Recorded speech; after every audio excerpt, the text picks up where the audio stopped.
Shall I pour you a water? You do Got one? Oops. Hello, everybody. So the microphones are working. That's good. Thanks for coming along. Just a note, don't ask Neil to pour your tea. It's not too bad. It's not, most of it's in the glass. Neil, I guess to understand 2008, we really need to understand 2001, the first time seven worlds collided. Yeah. That, I was in the room for one of those concerts, and the energy in the room, the excitement was incredible just in the audience. What was it like on stage? Well, it was a very intense week, and I think that this film has just been packaged up with the DVD of that first concert, and it came from just a loose conversation that whole period of time at the beach over a glass of wine, saying, isn't it funny how when you meet these people in various departure lounges and record company foyers and stuff, and get a chance to chat, you often say it'll be great to do something together one day, and nothing ever comes of it, no one ever does it generally. But we just decided we'd ring people with wishful thinking to see whether they wanted to come outside, step outside their life to New Zealand for a few shows, with no other agenda other than just to learn a bunch of songs and play 5 shows in a row with a kind of a combined group of, amazing musicians. So what was a wishful notion became a reality, and I think that it only really sunk in the night before, or 2 nights before we were going to play the show, and everyone completely shit themselves. Because we realised we had to actually be good, that it wasn't just enough to sort of have that idea. We had to be able to really put it across somehow, make something that was vital and had a point to it other than just a glorification or a wank, as I put it so succinctly in the early stages. There's a little bit of fear and comes into it at that point, but I think it's a good motivation, and everyone's deadly serious about what they do. So that night I was sitting next to an Eddie Vedder fan who was beside himself with excitement, and on the other side of me was Barry DeVola, another ancient journalist, and we were thrilled to be watching Johnny Marr. Yeah. Fanboy heaven, 2001 and 2008 with the album. For the musicians though, do musicians ever stop being fans? Oh, it'd be a terrible thing if they did. There is a point where you're locked into writing a song with somebody, and as I think Don elaborated on it in the film, where any image or preconception drops away and you're just working on music together, and there's a certain amount of awkwardness and dorkishness about just about everybody that's cool, and it doesn't take long to see that, and so you kind of relax a little and think, well, he's just as dorky as me, so what the hell, and it's good to see, because we're all involved in the business of making what we do struggle over and is really at times hard work seem easy, because the secret of a great piece of music is that it seems like it was always been, it just fell out of your mouth, and the illusion is a brilliant one, I think, because it sometimes is an illusion. It's not just the easiest thing in the world. It doesn't just drop out of your mouth. Well, you've said a couple of times that it could have been a wank. I mean, one of the reasons it wasn't a wank was because there weren't any wankers in the room. Depends. On the day. And okay, to name names? No, I'm not going to name names. We're all capable of it, being wankers, But it was important that people check their egos before walking in. Yeah, no, and absolutely. There wasn't really any room for anyone to be sort of cocky about their position in the whole thing, because we were all making it up as we went along, and it was a very quick process. And that the film only puts across a part of it to some degree as well. I mean, this is about the 5th cut I've seen of the movie.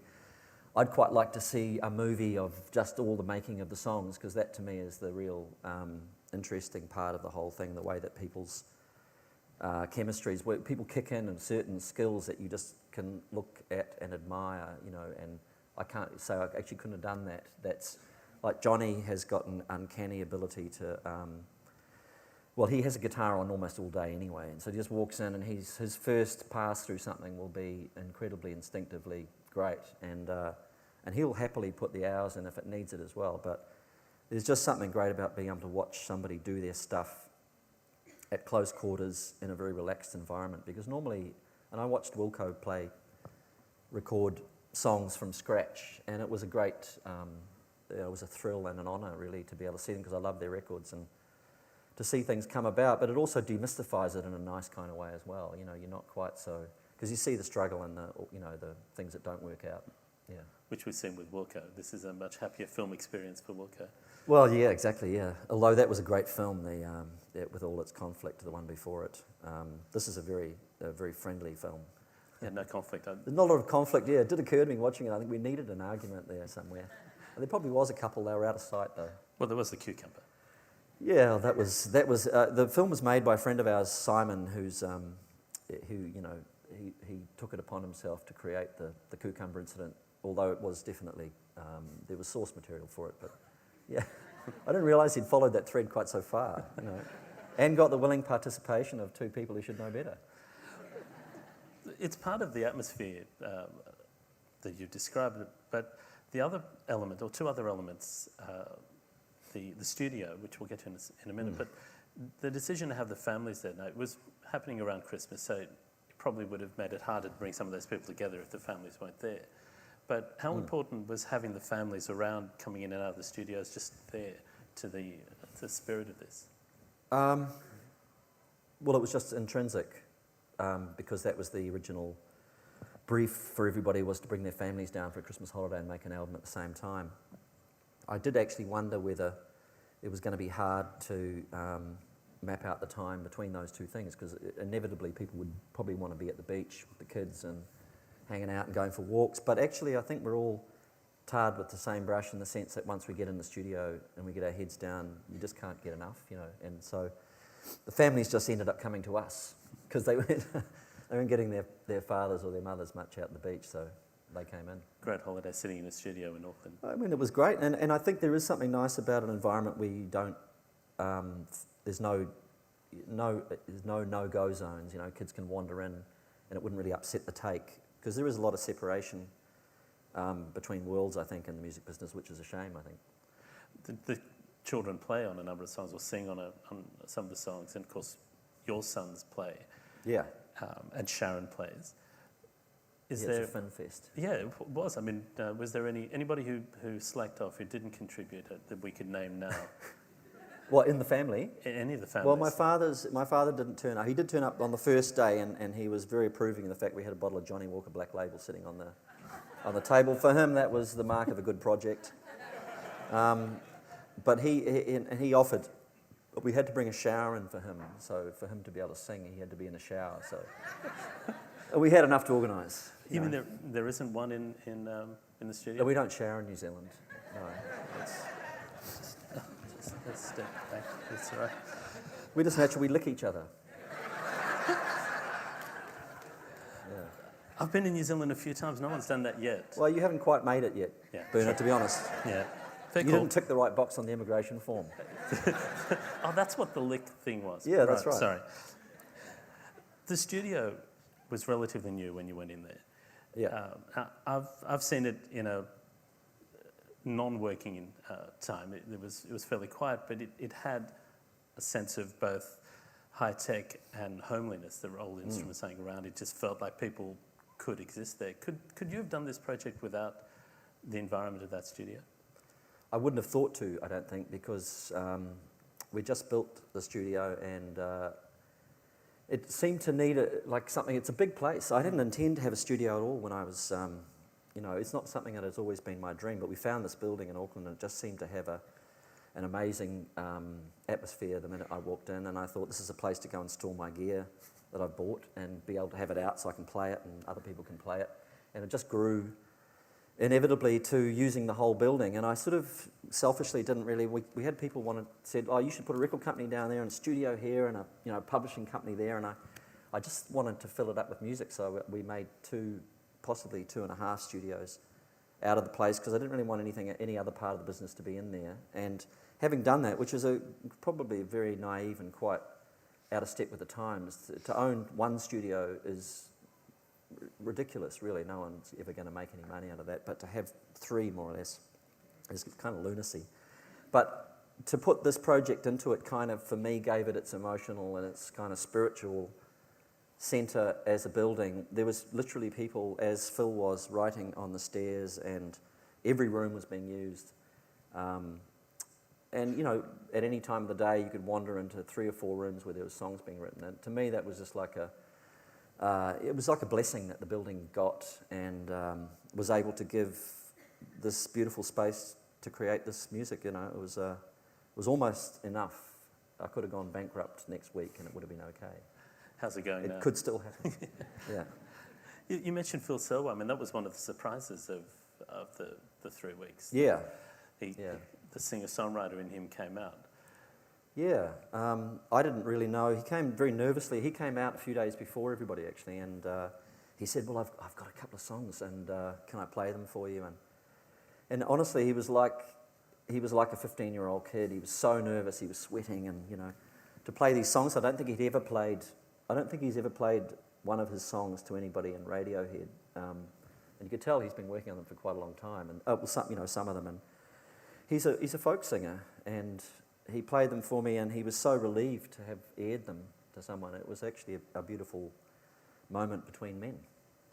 Yeah. Speaking of beautiful moments between men, yeah.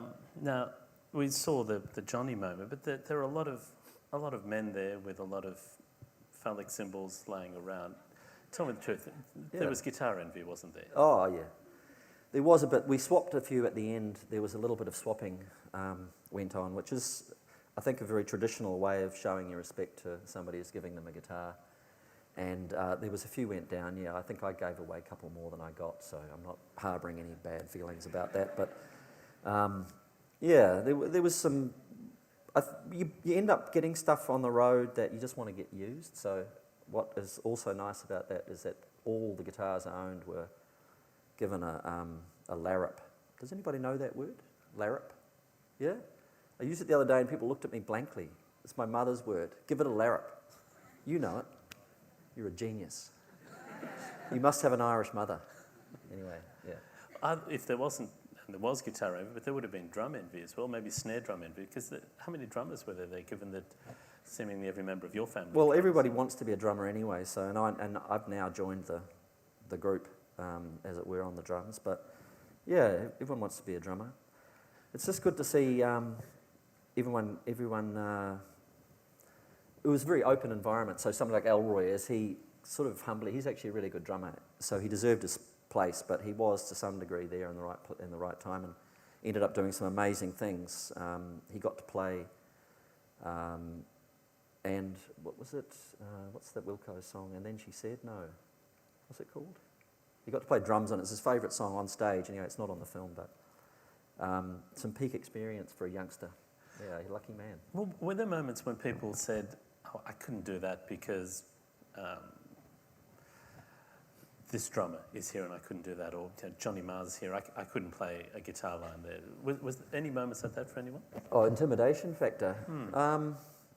Not really, but there was quite a lot of horses for court. Like, we had to get the right things going, so sometimes there was somebody didn't work out. You know, one of the drummers, and I won't name names, wouldn't work out for a particular song, so you'd have to get somebody else and try them out, and then occasionally it would just come down to one of the amateurs would have the right feel for a song. So there was quite a lot of, in that respect, the egos sort of got checked out steadily over the course of the project, and a few people got rejected a couple of times and took it well and came back the next day, and yeah. Now, one of the attractions of doing projects like this, and the first one, was that they have a limited life, that you're not locked into touring for the next 6 months and you're going to play 5 nights and that's it. Is it dangerous to think about doing it again? I haven't. It is possible we would do something again, but it was 7 years between drinks the first time round, and the nature of the project was so different. They were both fantastic. The first time, in a way, had a kind of a lower responsibility level. Once we were on stage, it was just 5 nights in a row doing shows, and you know, once we knew it was going to work. This time was there was a lot of work after the fact for me, I guess. Everyone sort of waved goodbye after this glorious summer holiday, and all these tapes, you know, endless, well, Pro Tools files as it turns out now, but and kind of left them to me to sort out to some degree. So. Well, the host always gets to clean up the stuff. Yeah, and so I enjoyed that process, but it also was quite, I hadn't even thought beyond the actual experience of it, and in some ways that was the joy of it. To present it as a film and as a record it was fantastic, but a double album is quite hard for people to take in, and I must admit, in the release of it and the fact there was no entity to promote it, it was difficult to get people to focus on it. And I think the record is a better record than possibly it got a chance to prove itself. So, but you know, that's just because I put a lot of hours into it, so I had carried a little more expectation into it. But yeah. Well, maybe next time you could do an EP. Yeah, well, a single record might have been good. We actually didn't mean to do a double, but we couldn't. Everyone worked so hard on their song, and really there was so much great music, we had to make a double album. So. Well, it would have been a waste. I mean, what? Yeah, yeah, but it's easier. It's hard for people to focus on a double album out there, I think. You know. So, not this crowd. They wanted a triple. Well, I'll remind you of that next time I put a triple record out, Bernard, and you're struggling for a review in the Sydney Morning Herald. You're talking to someone about... One album would have been good. That's a favourite thing for a reviewer to say, isn't it, about double albums? But anyway. Except me, I want box sets. Oh, really? Yeah, I'm that kind of loser. Well, you know. No losers out there. If anyone would like to ask Neil some questions, there are a couple of microphones in the middle there. Dig deeper than the film might have suggested if you wish. Anyone? Yeah. Okay. Neil, Bernard McCart. Oh.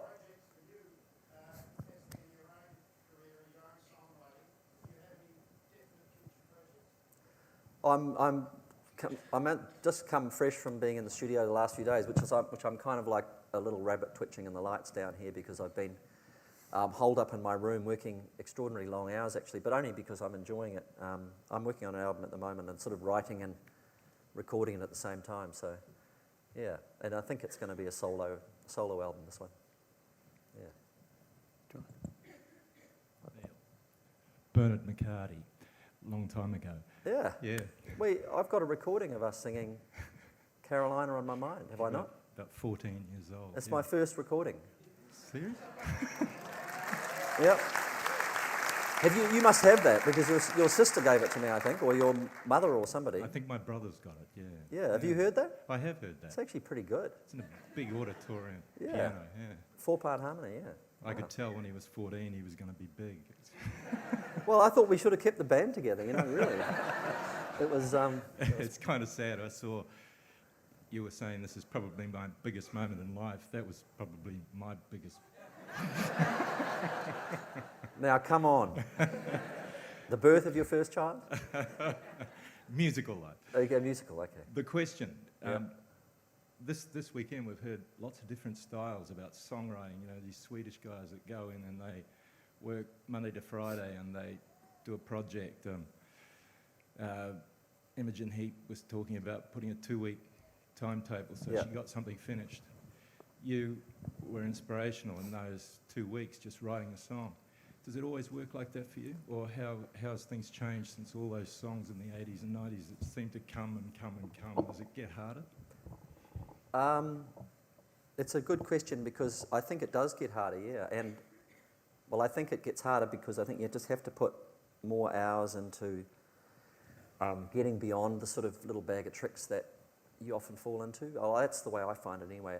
And also lyrics become more important as you get older, even though you know that there's something great about a lyric that doesn't seem to need to make sense and just rolls off your tongue and carries you somewhere or opens a door for you. But it gets harder to commit to that sort of lyric as you get older. I think you want something meaningful to emerge for your experience, and I think that's kind of bullshit, but it's also probably important. So yeah, I find it a little harder, but I think you just got to work away. Somebody said, not me, but somebody said, probably many people said that inspiration is what happens when you start working, and that's very true. I think if you sit around and expect to be inspired to get the thing working, then you're probably going to have a pretty angst-ridden time of it.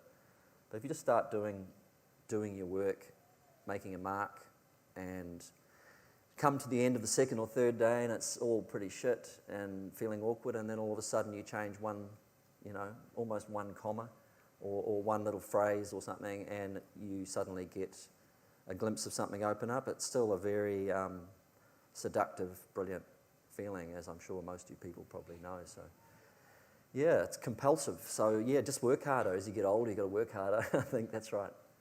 One thing you've been doing more and more through your solo career and now recently with Sharon is putting yourself in unusual situations, just testing yourself in a different way each time, whether it's picking up the drums or recording in a narrow time frame or whatever. It's about shifting the way your brain normally works, isn't it? Yeah, tricking yourself into, like making demos. I'm at the moment I'm learning how to use Pro Tools kind of properly, although it'll never be particularly efficient because I just learned my own methods. But there's a period when you're doing that where you're thinking, this is really getting in the way, I'm not really in a creative state, I'm just thinking about waveforms and moving shit around. But then it gets to a point where you're not having to think about that so much, and it becomes a useful tool, and I rationalise it by thinking that when the 4-track cassette player came out, I started writing songs by making tapes, really, and just doing endless little demos of sketchy ideas, and you'd get like a 20 seconds that would suddenly leap out as having a really good atmosphere, and something about the words and the way they formed suggested the next demo, and to make another demo of going from that point. And I'm now hoping that I'm finally going to be at a point where I can keep those demos and they can be the record, because always you had to then learn that idea, and you always lost something in the translation, just in the sense that those atmospheres, those spooky atmospheres that sell yourself on the song, they're kind of little tricks to get yourself to believe that the song's good. It's a harmony part sometimes, or a little string line that ends up just taking you somewhere and making it seem romantic again. Yeah. Up the back there. Go. Yeah. Yes, kia ora Neil. Kia ora. From a dorky fellow Kiwi to another. Yeah. My question really doesn't have a lot of relevance on your documentary or this interview. That's good. Although your works over the years has been nothing but amazing, to say the least, present included. Well, thank you. For a budding newcomer like myself, it's good to have great mentors like yourself to aspire yourself to. My name's Charlene Jaggard, and I believe split ends in the early years. We're close acquaintances with a great-grand-aunt of mine, Martha Hiranui. Uh-huh. And I'm a singer-songwriter and solo artist. Asking for 2 minutes of your time, perhaps preceding this interview, or alternatively, I've got a CD I'd like you to listen to. Have you got a question? Possibly voice your opinion. Well, that was the question. I'm not available for licking today, I'm sorry. I am. That was the question. You're not a New Zealander. No, I'm sorry, yeah. But did you have a question? I mean, sure, yeah. Yeah. Well, just to voice your opinion on my songs. That's it. Okay, well, yeah. I can't do that right at the moment, but yeah. Yeah. Preceding this interview? Yeah. Or should I just give you a copy? Just roll it down. Pass it down. Now pass it down. I'll do just that. All right. Nice one. Anybody else While we're got a doing question? that, here's a question. Anything I won't write about? I hadn't occurred to me that there is, but I'm sure there's lots of things, yeah. If you were to name 5 things, I'll tell you. What, war? I could write about that.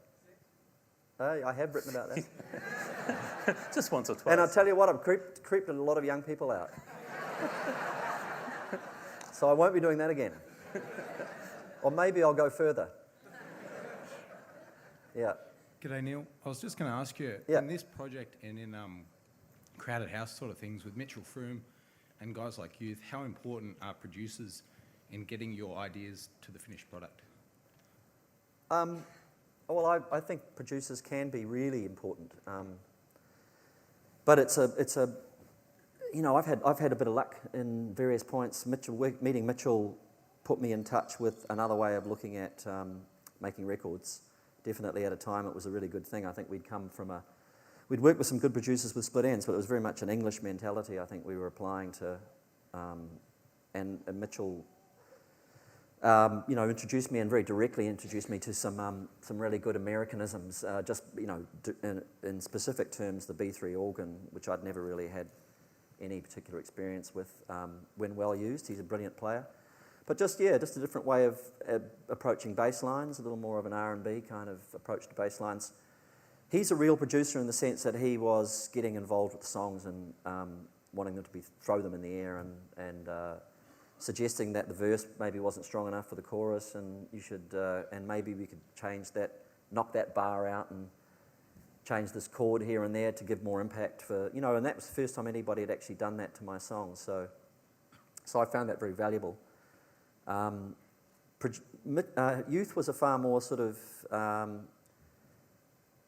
kind of create the vibe kind of guy, and, you know, smoke a big joint and lie on the couch and say, play on one string, Nick, stay on one string, man, that sort of guy.